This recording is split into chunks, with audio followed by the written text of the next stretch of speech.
It is very extraordinary that Guernica has established itself somehow as our culture's tragic scene, our culture's vision of tragedy.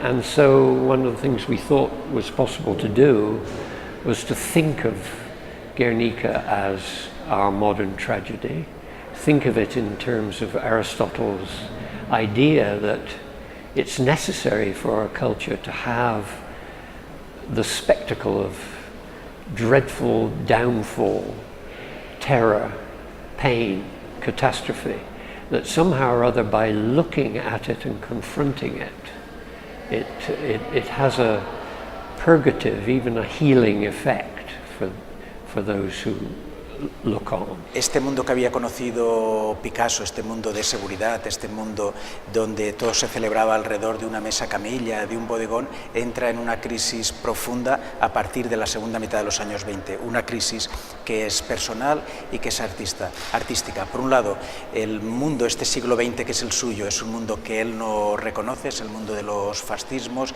es el mundo donde los interiores están desapareciendo, donde el lenguaje optimista de la máquina del cubismo ha dejado de tener sentido, y Picasso conscientemente decide hacer una obra moderna o una obra para su época, una obra en la cual se rompen las fronteras entre el interior y el exterior, una obra donde los monstruos aparecen, y una obra en la que trata de reflejar el terror de una época en la que la muerte acaba siendo generada de un modo industrial, como los bombardeos de Guernica, y es justamente este terror este camino hacia la representación de esta especie de monumento del siglo XX que acabará siendo el Guernica, el que Picasso emprende a partir de mediados de los años 20 con obras muy claras, obras claves como las tres bailarinas de la Tate, que está al inicio de la exposición.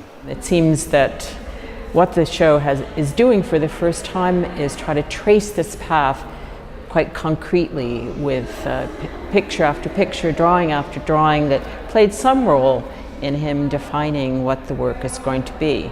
Yeah, I mean, there are so many questions you could ask about Guernica and the making of Guernica. And maybe one way of putting the question of this show is that, so what went into Guernica? When Picasso was first asked by the Republic to do it, he said to them, I'm not really at all sure I can do the kind of picture you want. And you understand his doubt. He's a private artist, he's never worked on a large scale in a public arena, he's certainly not a political artist up to that point. But he did it in the end. And of course it was partly spurred by the moment and by his own horror and outrage at what was actually happening. Visitors to the show will see so many different images of mothers and children, and they will see him drawing the dying child, the dead child, and that in itself, I mean, the very drawing makes it difficult to bear.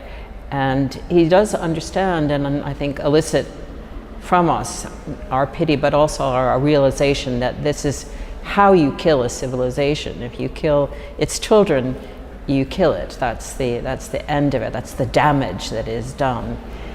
And to study the drawings is to see how much horror and empathy, or pity and terror, the viewer is asked to feel, and I think also to show. Terror and pain and panic and extreme states of mind.